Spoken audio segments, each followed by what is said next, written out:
Hey guys, we're the Jersey Comic Crew, and today we are talking about everything you need to know before you watch Falcon and the Winter Soldier. Stay tuned for all that information.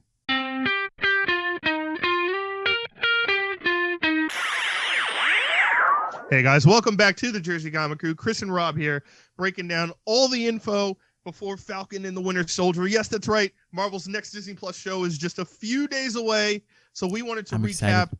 all of these characters, where they've been, the last time we saw them, because it's been a while, especially with COVID holding everything back. So, Rob, let's go right into it. Where was the last time we saw the Falcon and Mr. Bucky himself? In the movie theater. You know what? You're not wrong. No. All right, so they were Tears, gone yes. because of the blip, the snap, as we all know, and they return at the end of Endgame. We get that iconic scene of on your left, teleporters come in, we see them. But at the end of the, I was going to say episode, but at the end of the movie, we see old man Steve Rogers hands his shield off to Sam, the Falcon, to honor his legacy. So we saw them both right there with Captain America. They got the shield, and now they have to essentially follow in Steve Rogers' footsteps in the legacy that he left in the Marvel Cinematic Universe, Chris. And that's a big thing, this legacy that Captain America has left. And that's something we wanted to get into today as well, because the way Cap is viewed, right, in the world, he's like basically like Superman, right? Mm-hmm. He's the perfect Boy Scout. He's a legend. He was around during, World War II and went frozen. One of the biggest scenes in Avengers is Coulson has like almost trading cards of Captain America. He's that legendary where he has his own trading cards and his own comic books in a comic book universe, which is also crazy. And I think one of the biggest questions we're going to come across is, how are Sam and or Bucky going to live up to the title of Steve Rogers, not only in that universe, but also to us as well, the viewer? Yeah. And that's something that I think is going to be really tough on both ends. I think Sam is going to be really delved into. I don't think there's going to be a lot of people that want to see someone who looks like me holding this shield. And I think that's going to be a strong message that they're going to hammer home. And I think the other side of Bucky is like, don't even give me the shield, like where he's going to be more in his own head of, I should be the one that's old and gray, not Steve. Like, correct. I don't deserve any of this. I did all these terrible things. It's going to be more of like a emotional, possibly depressed side of them. And through like this kind of awesome buddy cop banter, they're going to kind of become best friends. But what do you think, Rob? I think that they're both are going to live up to it. I think that that's going to be the point of the show. It's a journey from one place to another. They're going to both doubt themselves, maybe Sam for the color of his skin, maybe Bucky for like he's not in the right mental space to do it, like, or emotionally. Like on the inside he doesn't think he could do it, and Falcon on the outside can't do it, but he has it on the inside. So they're both like together they can make Steve Rogers happen. So I think they're gonna work through that. But guys, we want to know in the comments, do you think that Bucky and Sam are gonna be able to live up to the Captain America legacy? Please let us know. And now we want to talk a little bit about the characters that are confirmed to show up in the show. So we're going to give you a quick sneak peek on who they are and what we're going to see about that. And then we could deep dive into those characters throughout the lifespan of the show. So that way we don't, one, spoil anything to you guys, and two, we could all enjoy it together. So the first one we got to talk about is John Walker. And I don't mean Johnny Walker, the liquor brand. I meant John Walker. He's essentially the government's Captain America, right, Chris? Yeah, he's known in the comics as U.S. Agent, where he kind of has this knockoff Captain America suit. He's hired by the government. He uses a gun, kind of like Cap in like First Avenger. Mm-hmm. And the other side of him, where he's almost very Hollywood, right? He's kind of, I'm the next Captain America, and no one can tell the difference. I'm doing public stuff. We saw in the trailer where he comes out on a football field and he's waving to the crowd. And then behind the scenes, he's like a violent psychopath. Yeah, right. I was about to say he's got daddy issues, anger issues, all issues. Yeah, like and I don't know if that's gonna be something that we might see in this show of like, are they gonna try and remake the serum that made Captain America and they can't perfect it? Maybe. And it's a side effect of him going absolutely nuts. Who knows? But yeah, that's a character you definitely want to look out to. He's probably going to connect to a lot of this, if not be the main villain by the end of this. Oh, I like that. That'd be really cool. The other thing is, like you said, Baron Zemo is another character we know in this. And Baron Zemo, what did he do in the last movie, right? Last time we saw him, he took everybody's plans and flipped them on themselves, right? Yeah. So I can see Baron Zemo in this movie being essentially like an agent of chaos, in a sense. Like, he's not necessarily doing his own thing. He's just like making sure other people can't get their stuff done. But we know Baron Zemo has strong connections to Hydra, right? So maybe Hydra comes back in this. Maybe he's rebuilding Hydra. There's something there. I don't know. And like, one of the big questions I want to ask you, Chris, we know Baron Zemo before, his motive was like revenge because, you know, he lost family. They were hurt. Yeah. Why is he still doing this now? Like, he got his comeuppance, right? He did his job. What do you think he going to be doing here, or why? I think with him, it's more of an ideal. Like, it's something so strong that he can't get away from, right? It's almost like the Punisher, where it's like the Punisher goes and kills the people that killed his family, and he still does it. Like, it's not enough. I think Baron Zemo's suffering from that same thing. And with Baron Zemo, we know two things, right? We know he escaped whatever prison he was in because he went to prison at the end of Civil War. Exactly. And two, he's back on the outskirts of Sokovia visiting his, like, basically his family's grave, which symbolizes I have to do this, and like coming to kind of like see them one last in case he doesn't come back. But yeah, I think to me, if you're putting Baron Zemo in this, there's going to be connections to Hydra, and there's also going to be an overall plot involving either government or, you know, viewership. Maybe it's still the Avengers that annoys him, whoever's left, and like, you know, the fact that Captain America's legacy got taken up again. Maybe he goes after a U.S. agent and they end up teaming up.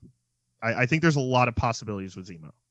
And guys, the last character we want to talk about is Sharon Carter. Sharon Carter, we know, is going to be back in this show, and I'm really excited to see her come back. What do you think she's going to do in this, man? I have zero idea.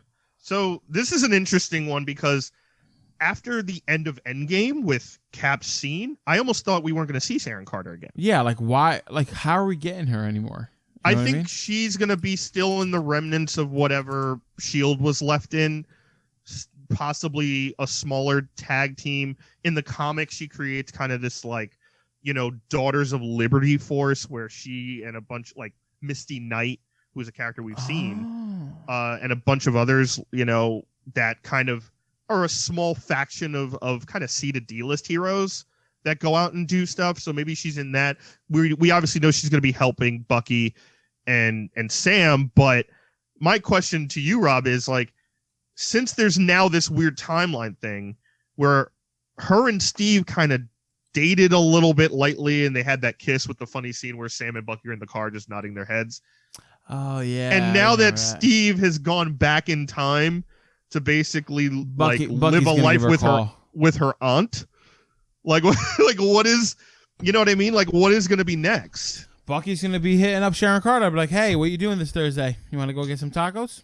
I hope he does, because that would be awesome. But so before we wrap up, Rob, I just want to know what you think this overall show is going to kind of engulf, and how it's going to connect to the overall MCU. Yeah. Any surprise or big theories you have? So first, to address the Sharon Carter aspect, right? I think she's going to be thinking more of it now. She's going to be the protagonist on the side of the government, right? So just like in WandaVision, we had Hayward, which is now an insult in my household, Hayward and Monica Rambeau and Jimmy Woo, right? Like, those two are clashing against each other, right?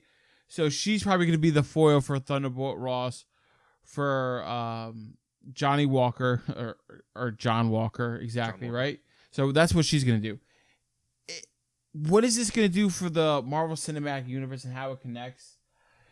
I don't think it's going to be as big as we were thinking, right? We thought WandaVision was going to be groundbreaking, and it wasn't, right?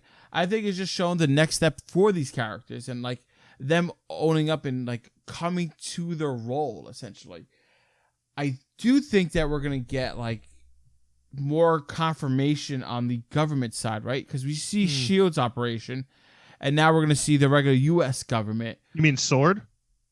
Yes, I mean S.W.O.R.D. Thank you for the correction. Okay. Yeah, I meant so we saw S.W.O.R.D., right? The specialized unit for this. But the U.S. government, we haven't seen how they're handling all this, right?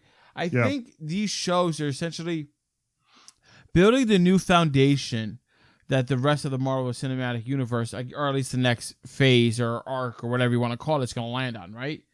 So I don't think it's going to be anything grand or anything. I think these shows are laying the foundation blocks for us to build upon. And I think like this is how the government sees this stuff.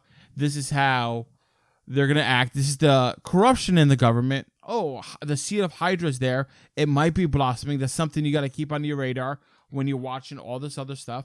Mm-hmm. Captain and Falcon are becoming their own and going to accept themselves. Because in WandaVision, Wanda accepted herself and came into her own essentially by the end. And now she's ready for the next phase, right? Yeah. Now, Bucky and Falcon have to do the same because you don't have these other people to rely on anymore. They have to be self-sufficient. And I think that's what we're going to get because of this show. So my one theory goes exactly with what you said at the end of this. Mm-hmm. And spoilers if I'm just in case I'm right, because this would be massive if they did this. At the end of Endgame, we see Old Man Rogers. Mm-hmm. So in that aspect, seeing Steve still around and not knowing what happens to him gives fans hope that like Captain America can return, gives hope that like Steve Rogers can come back, Chris Evans will come back, and they could DH him and through movie magic or whatever, or working with someone as Old Man Rogers. I don't think you could fully see the potential of Bucky and Sam and these other characters if you leave this legacy open-ended, if Steve Rogers is still there. And again, spoilers just in case I'm right. I think there's a big possibility that this show will deal with either the death of Old Man Rogers or a funeral style for Old Man Rogers, and we see him actually dead. And then that kicks off this story where like, hey, Cap's gone. There's no way he's coming back. Here is a funeral, or here, we know he's dead.